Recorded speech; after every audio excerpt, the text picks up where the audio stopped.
Saturday night, the President of the United States told the world he was locked and loaded, ready to hit Iran at levels of military terror, strength, and power not seen since World War II. A joint American and Israeli bombing campaign against Iran's energy infrastructure, described by multiple sources as one of the harshest strike packages of this entire 5-month war, was reportedly set to launch as soon as that same weekend. And then, within hours, it didn't happen.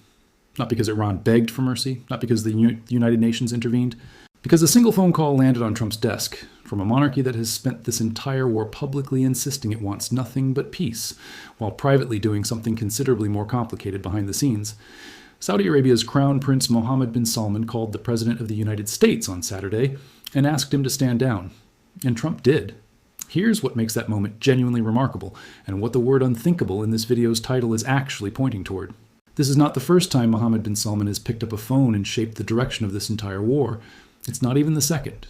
Over the course of 5 months, the Saudi Crown Prince has, according to multiple independent reports, secretly pushed Washington toward war when the public story was all about restraint, sent his own kingdom's fighter jets into direct combat for the first time in this conflict's history, and now personally talked an American president out of what could have been the most devastating strike package of the entire conflict.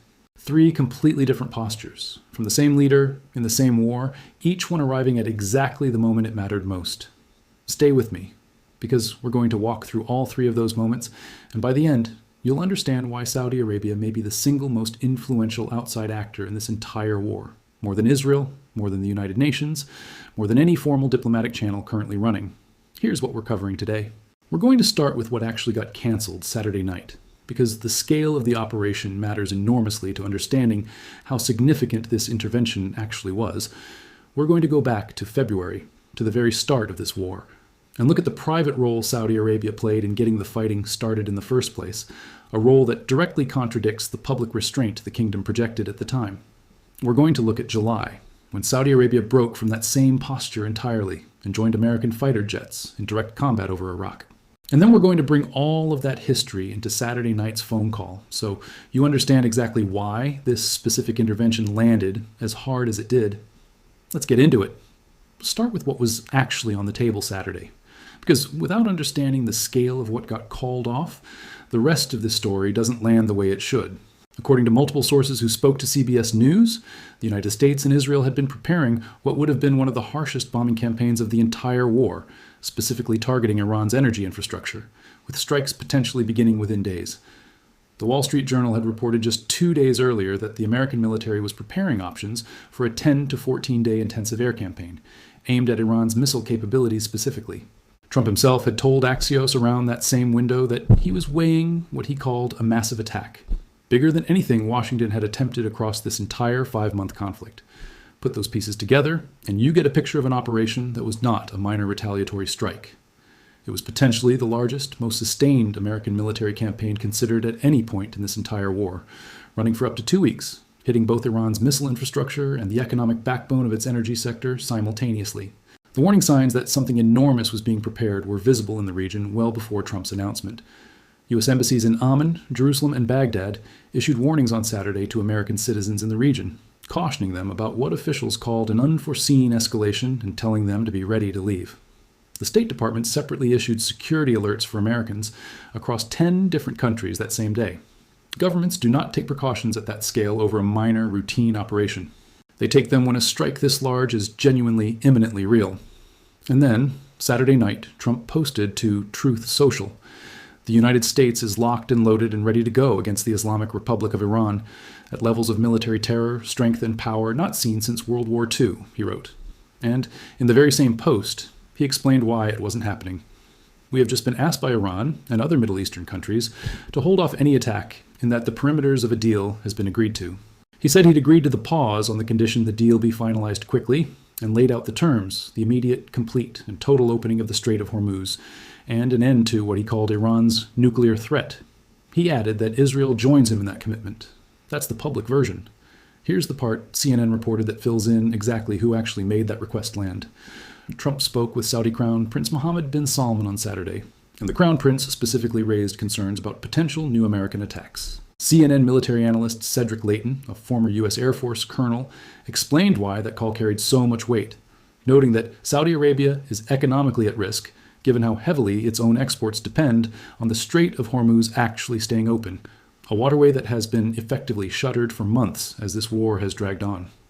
Mohammed bin Salman did not need to threaten anything or offer anything tangible in return. He simply made the economic case directly to the one person whose decision actually mattered. And within hours, an operation described as one of the harshest of the entire war was off the table. Now here's where this story gets genuinely unthinkable, because to understand why this specific phone call matters so much, you have to go back to the very beginning of this war and look at what Mohammed bin Salman was actually doing behind closed doors while the public believed Saudi Arabia was pushing for restraint. According to reporting from the Washington Post, in the weeks before this war began back in February, the Crown Prince made repeated private phone calls to Trump, pushing hard for the strikes that eventually became Operation Epic Fury, the campaign that opened this entire conflict. He did this while publicly maintaining the appearance of supporting a diplomatic solution instead, a completely different posture from what he was saying behind closed doors. He reportedly warned American officials directly that if the strike didn't happen soon, Iran would emerge from the standoff stronger and more dangerous than before. His brother, Saudi Defense Minister Khalid bin Salman, delivered a nearly identical warning in closed-door meetings with American officials in Washington that same January, specifically laying out the risks of leaving Iran's nuclear and missile programs untouched. The Washington Post reporting also found that Israeli Prime Minister Benjamin Netanyahu supported the broader American military buildup throughout that same period, viewing Iran as an existential threat, and that the combined private pressure from both Netanyahu and the Saudi Crown Prince genuinely influenced Trump's eventual decision to launch that opening campaign, an operation that ultimately killed Iran's own supreme leader, along with dozens of senior commanders and officials in its first 72 hours alone. Trump himself later told Axios he had two main reasons for launching that opening campaign: the collapse of nuclear talks in Geneva, and evidence that Iran had begun rebuilding facilities struck during an earlier round of fighting the year before. The Iranians got close and then pulled back, close and then pulled back, he explained. I understood from that they don't really want a deal. What that account leaves out, and what the Washington Post's separate reporting fills in, is just how much private lobbying from Riyadh and Jerusalem sat underneath that stated public rationale, shaping a decision that Trump's own public explanation credited almost entirely to Iran's own behavior at the negotiating table.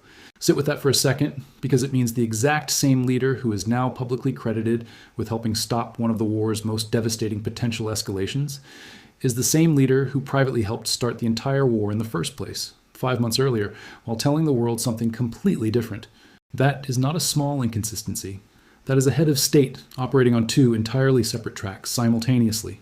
A public one built around caution and diplomacy, and a private one built around direct, high-stakes lobbying of the most powerful military in the world, deployed in whichever direction actually served Saudi Arabia's own interests at that specific moment. And it gets even more complicated once you bring in what happened in July, because Saudi Arabia's posture shifted again, dramatically, in a completely different direction from either the secret war lobbying of February or the phone call restraint of this past weekend. In late July, after Iranian-aligned militias inside Iraq launched more than 30 drone attacks against Saudi energy infrastructure over a 72-hour window, targeting facilities in the kingdom's eastern province and near Riyadh itself, Saudi Arabia did something it had never done before in this entire war. Its own fighter jets flew combat missions jointly with the United States, publicly, on the record, striking Iran-aligned militia positions inside Iraq. The Saudi Ministry of Defense confirmed its own direct participation, describing precise, targeted strikes and grounding the action in the kingdom's stated right to self-defense. At least 10 fighters belonging to Iraq's Popular Mobilization Forces were killed in that operation, according to independent sourcing at the time, a toll that later climbed to at least 20 killed and 32 wounded according to the militia group's own subsequent accounting. Iranian state media confirmed days later that the bodies of 5 Islamic Revolutionary Guard Corps members killed in those same joint strikes had been returned home, with a funeral ceremony held at the Imam Ali Shrine in Najaf for both Iraqi militia fighters and Iranian Guard personnel killed together in the same operation. For essentially the entire modern history of the American-Saudi security relationship, the operating model has been consistent. Washington absorbs the frontline combat risk. Riyadh provides basing, intelligence, and financing, staying a careful step back from direct, named participation in actual combat operations. Late July broke that pattern entirely and publicly. A country that strikes quietly or stays out entirely can always walk a relationship back if the political costs of involvement climb too high later. A country that strikes openly, with its own Ministry of Defense confirming participation by name within hours, has made a decision that is far harder to reverse. Saudi Arabia told every government watching in the region, Tehran included, that it was now willing to be named publicly as a direct combat participant against Iran's proxy network, not merely a passive host for someone else's air power. Consider what that specific shift did to how every other government in the region has to think about Saudi Arabia's own posture going forward. The United Arab Emirates, Bahrain, Kuwait, all of them have absorbed their own share of Iranian-aligned pressure throughout this war, largely while staying off any public joint strike list of their own, the same posture Saudi Arabia itself maintained for the first several months of this conflict. Riyadh's decision to break from that shared regional posture, publicly, on the record, sets a precedent that is difficult for the kingdom itself to walk back the next time its own territory or economic infrastructure comes under threat. Having crossed that line once, staying out of the next fight becomes a much harder political decision to defend domestically than it would have been before July ever happened. Now put all three of these moments side by side, because that's genuinely the point of walking through this entire history in one place. February, Mohammed bin Salman secretly lobbies for war while publicly endorsing diplomacy, helping tip Trump toward launching the campaign that opened this entire conflict. Late July, Saudi Arabia abandons its historical posture of quiet, deniable support entirely, flying its own fighter jets into direct combat against Iran's proxies for the first time in this war's history. And now, this past weekend, the same crown prince personally calls the American president and talks him out of what could have been the single largest escalation of the entire conflict.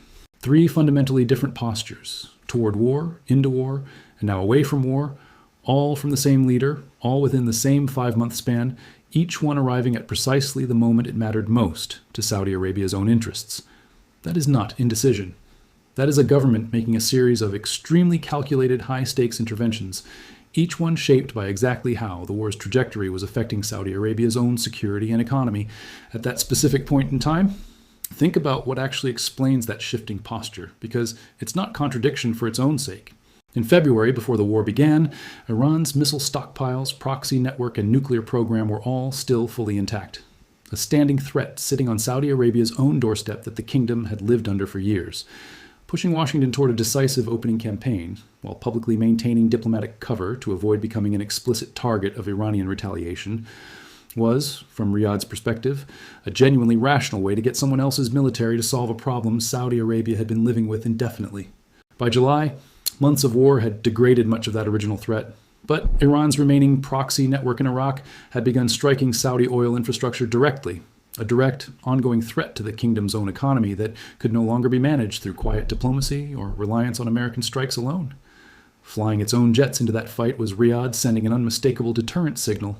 We will defend our own energy infrastructure directly now, rather than waiting for Washington to do it on our behalf. And by this past weekend, with Iran's capabilities already severely degraded across 5 months of war, and with the Strait of Hormuz still effectively closed and strangling Saudi Arabia's own export economy, an entirely new, even larger American campaign risked prolonging exactly the kind of regional instability that has already cost Saudi Arabia enormous economic damage, without necessarily producing a proportional strategic benefit for the kingdom at this later, more degraded stage of Iran's remaining capability.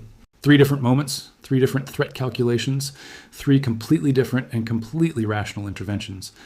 Look at that arc from a purely game theoretic angle for a moment, because it reveals something genuinely sophisticated about how Riyadh has been playing this entire war. A smaller regional power sitting between 2 much larger military forces, the United States and Iran, has essentially figured out how to shape the outcome of a war it is not the primary combatant in, at 3 completely different inflection points, using nothing but private phone calls, 1 high-profile combat deployment, and carefully timed public statements.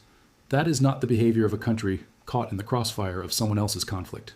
It is the behavior of a country that has consistently identified the exact moment its intervention would carry maximum leverage, and acted on that window every single time, whether that meant pushing for war, joining a fight directly, or personally talking a president down from the largest strike package of the entire conflict. There's a broader financial backdrop running underneath all 3 of these moments that helps explain why Saudi Arabia has been willing to intervene this directly, this many times, throughout a war it is not formally a primary combatant in. The kingdom's own oil exports have been hammered throughout this entire conflict. With the Strait of Hormuz effectively closed for months, Saudi Arabia has been forced to reroute crude shipments through alternative, more expensive paths, while simultaneously absorbing direct attacks on its own energy infrastructure from Iran-aligned proxies.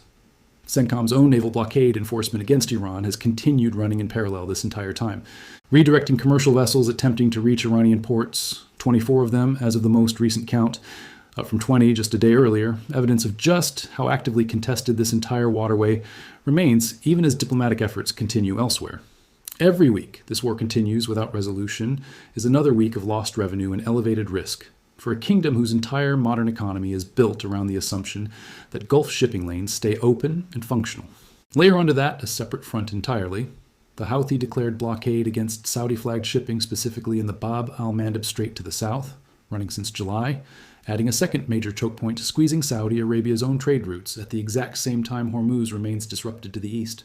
A kingdom facing simultaneous economic pressure from two separate maritime choke points, plus direct drone attacks on its own oil facilities, plus the risk of a renewed, even larger American campaign against Iran, potentially triggering yet another round of retaliatory strikes against Saudi soil, has an unusually concentrated set of reasons to want this specific war contained rather than expanded, regardless of whatever moral or strategic arguments either side might otherwise make for continuing it. Saudi Arabia is not choosing caution out of pacifism. It is choosing caution because, at this specific stage of the war, further escalation carries a cost to Riyadh that may now outweigh whatever benefit a larger American campaign against Iran might theoretically produce.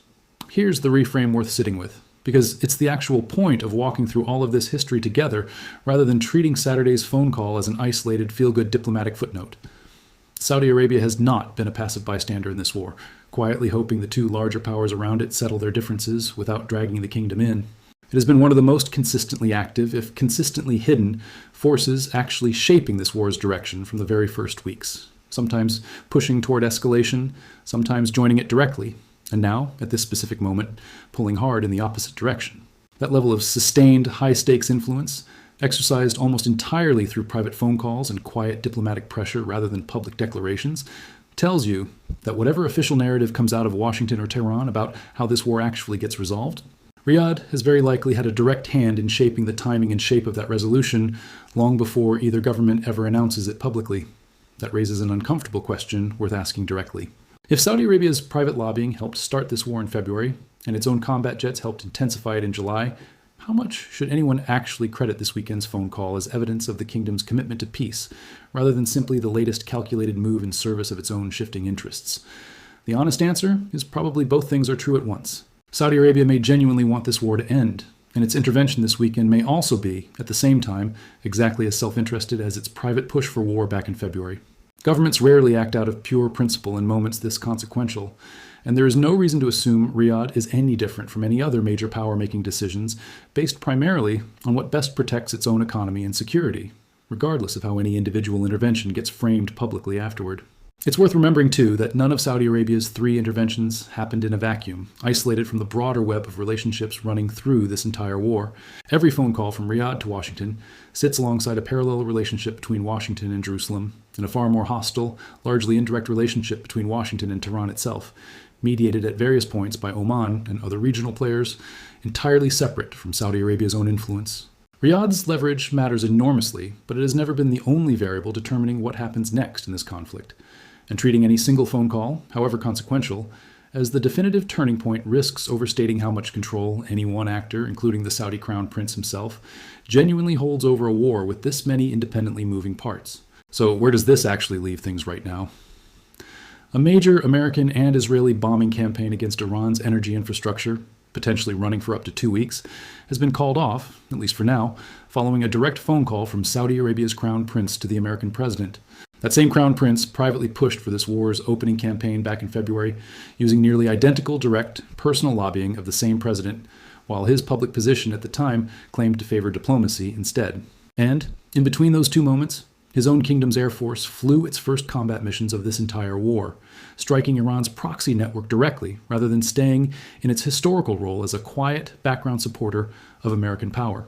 3 interventions, 3 different directions, 1 consistent through line, a government willing to use direct personal access to the American president to shape this war's trajectory in whatever direction best serves Saudi Arabia's own interests at each specific moment.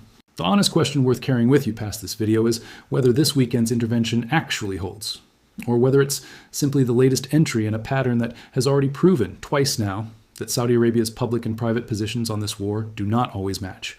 If the deal Trump described materializes quickly, the way he said it needed to, then this weekend's phone call will be remembered as the moment Saudi Arabia's influence finally pushed this war toward a genuine resolution.